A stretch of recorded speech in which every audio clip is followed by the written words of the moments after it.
it's time for a wrap up. I'm just sitting here. Hello, book friends. I'm Mara Lee. Welcome to my channel, Book Omens. Today I am going to do the Disability Readathon wrap up. So I had a really great reading month, even though I went mostly rogue from my TBR. I usually do go rogue. I don't do well with TBRs, but I had a great reading month all the same. So I read 6 books in total for the Disability Readathon, 2 middle grade books, 2 young adult books, and 2 nonfiction books. So let's get right into it. The prompt I chose for category 1 is read a nonfiction book. So the book I ultimately chose to read for this prompt was The Radium Girls, The Dark Story of America's Shining Women by Kate Moore. I learned about this book from Emma Abe Books when I watched her Disability Readathon TBR video, and I will link that below. So this book details one of the biggest scandals of the 20th century. And this is something I had never even heard about. I mean, I've heard of radium and of Marie Curie and how she used to carry the radium around in test tubes in her pocket, and she slept with it by her bedside so she could see its beautiful glow, and I've heard of all of that. But this, I've never heard of the events in this book, and why don't they teach this in history? Okay, so at the time, radium was this big new wonder element. Back then, they were putting it in everything from makeup to health tonics with nary an understanding that it could actually kill you. And that is when the trouble starts, because companies like Radium Dial Company started to hire young women to paint watch dials and other gauges and dials that would go in like airplanes with radium so that they would glow in the dark. This was during World War I as well. So these women were comfortable in the knowledge that they had jobs that were helping in the war effort.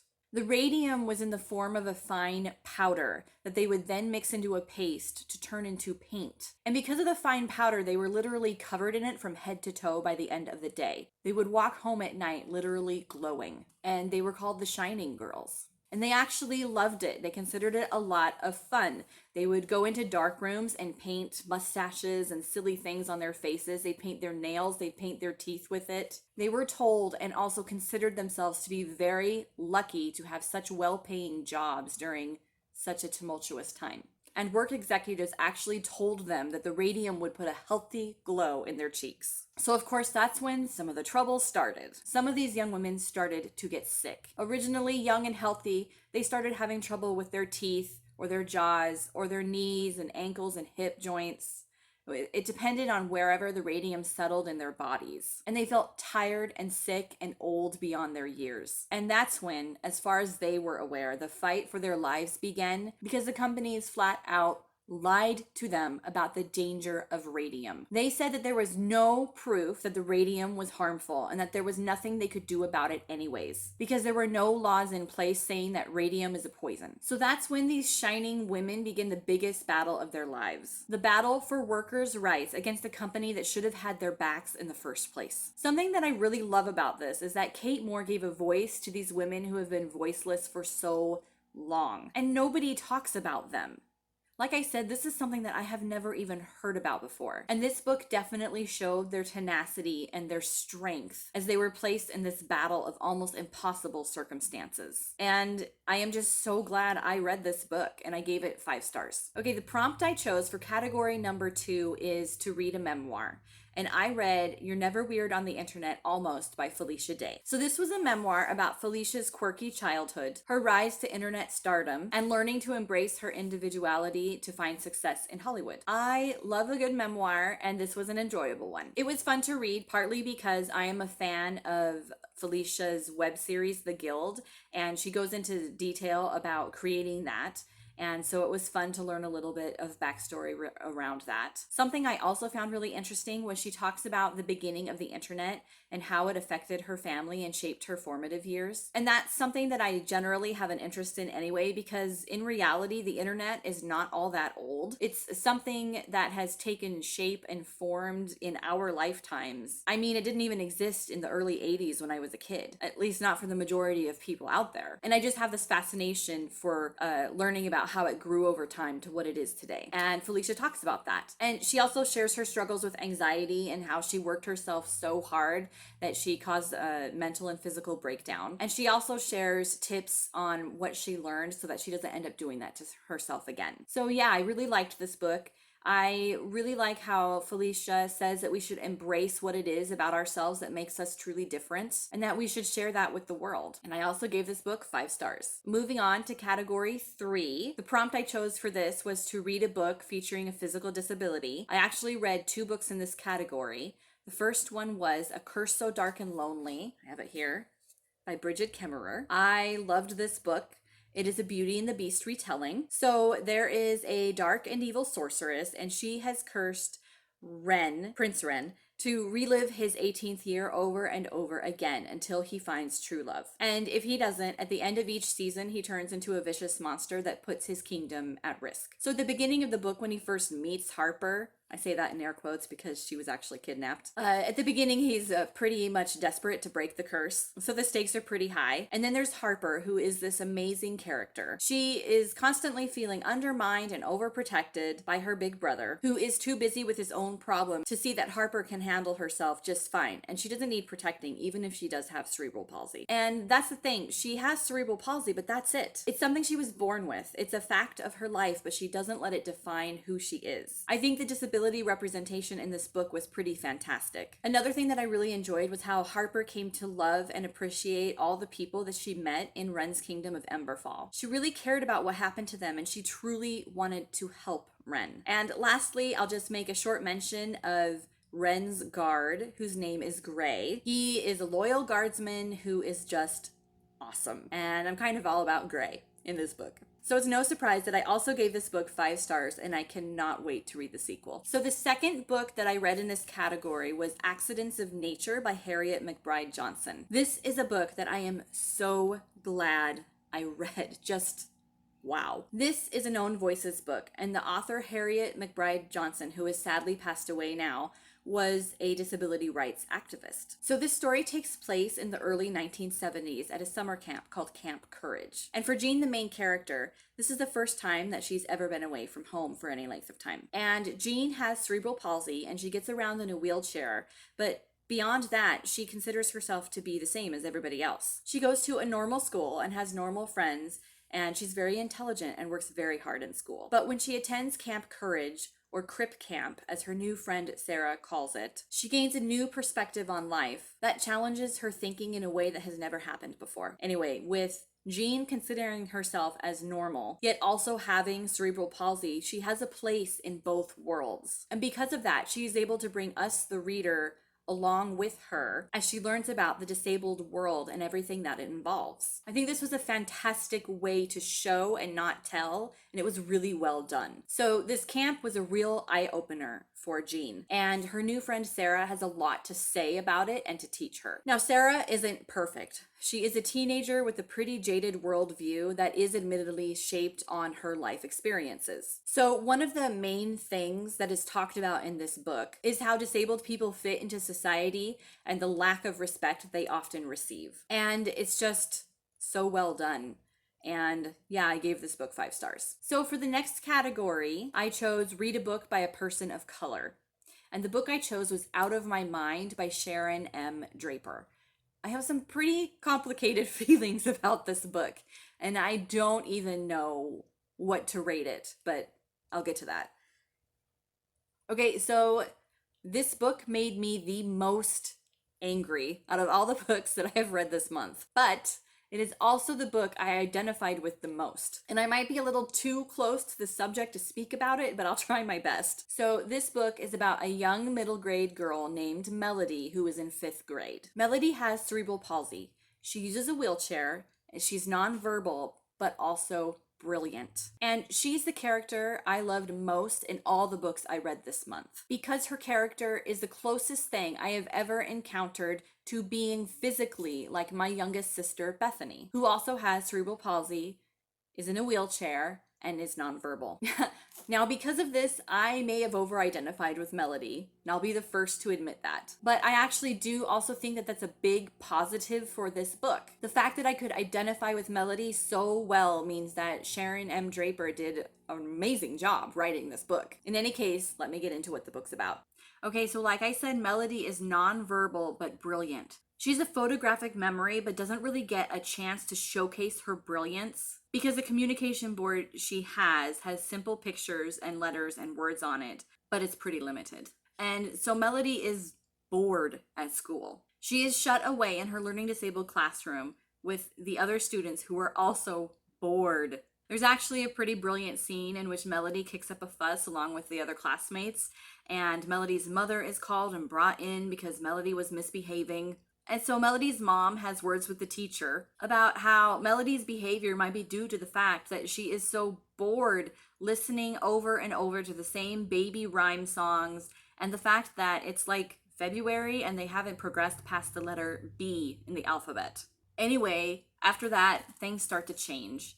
They get a new teacher, and Melody and some of the other students are involved in a new program where they can be mainstreamed into some of the other classes. And I feel like all of this was really well written. I liked Melody as a character. I like her parents, and I like her new teacher, and I like all the other students in her classroom. I even appreciated the handling of how some of the mainstream students had problems with Melody and her classmates joining the class. They dismiss her as weird and different and mentally challenged and are constantly underestimating what she can do. Mostly, she just sits in the classroom being ignored. And that actually all rings true to what I have seen of how some of these students are treated in school, and also to the experiences that I have witnessed with my sister in my own life. So finally, there comes a point in the book where Melody gets a communication device called the Meditalker, and things start to slowly get better for her. She is able to show her teachers and her fellow students that there is more to her inside, that she's a real person with a brilliant mind. Now, here's the part where I'm going to get spoilery, so if you don't want to hear any spoilers, I'll post a timestamp so you can skip to the next book that I talk about. So because of all those things that I've already mentioned, I really liked this book. In fact, I loved it. It was 5 stars because it really rings true, and I feel like those are real experiences that could have really happened. But here's what I didn't like. Okay, so there comes a time when Melody takes a quiz for students who are wanting to join a quiz bowl team.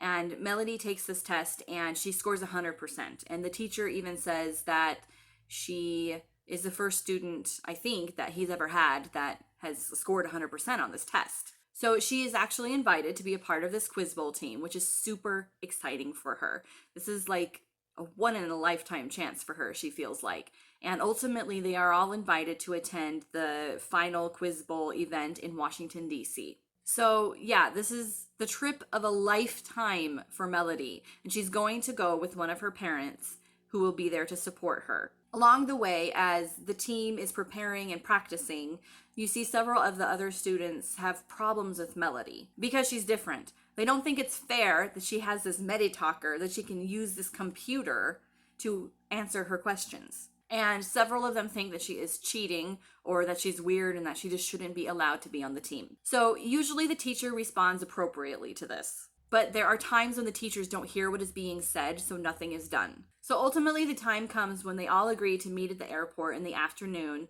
to take the flight to Washington, D.C. But when Melody and her family arrive at the airport, they learn that that flight has been canceled due to bad weather, and that actually the Quiz Bowl team had all met earlier to catch an earlier flight in the morning, and they had left without her. So it turns out that the team had decided to meet for breakfast, but they also decided not to invite Melody to that part of their morning because Melody takes much too long to eat, and they didn't have the time to wait for that. So when the team arrived at the airport, they learned about the canceled flight, and they were able to get their flight changed, but they had to book it and run to catch the next connection. So the teacher in charge asked one of the students to give Melody's parents a call and to let them know what was happening. But this girl, along with the other students on the team, decided not to call Melody because they didn't want her to come. Now, for the sake of time, that has all been simplified, but it is to the point.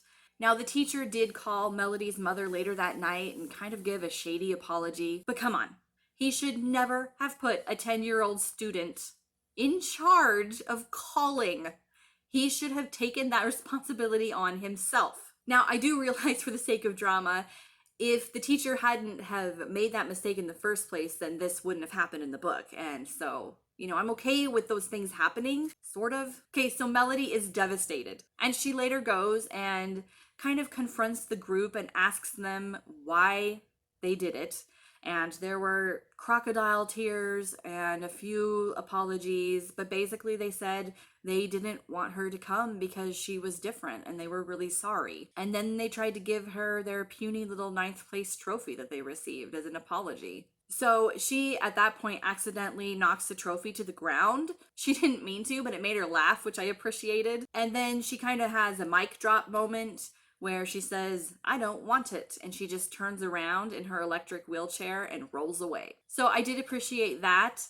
But here's the kicker, in my opinion. The ending was so quick and abrupt. Now, Sharon M. Draper is kind of known for having twist endings, and there's a twist in this. That's not even the twist. The twist in this is that, remember, spoilers, I'm talking. The twist in this is that her little sister gets run over by their car in the driveway, and then they're worried that she might also have a brain injury, but she turns out to be fine. But it's like her books are known for having a twist and then you dropped, like a really fast ending.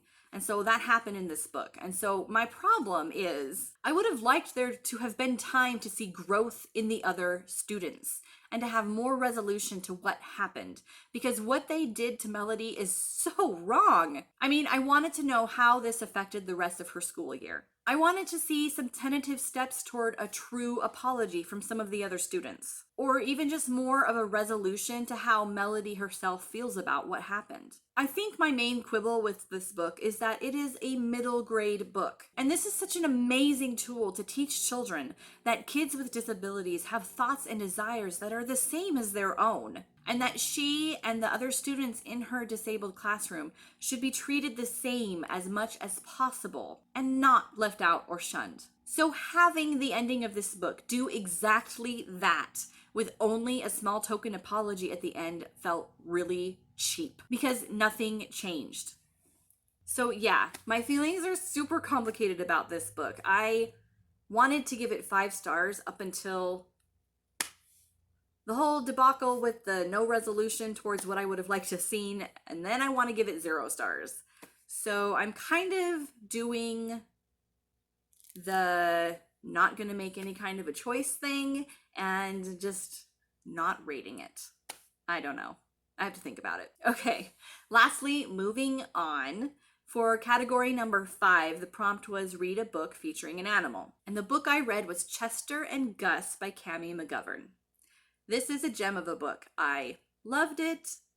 It was my favorite book that I read this month. So this is a middle grade book about Chester the dog, who wants to be a service dog more than anything else.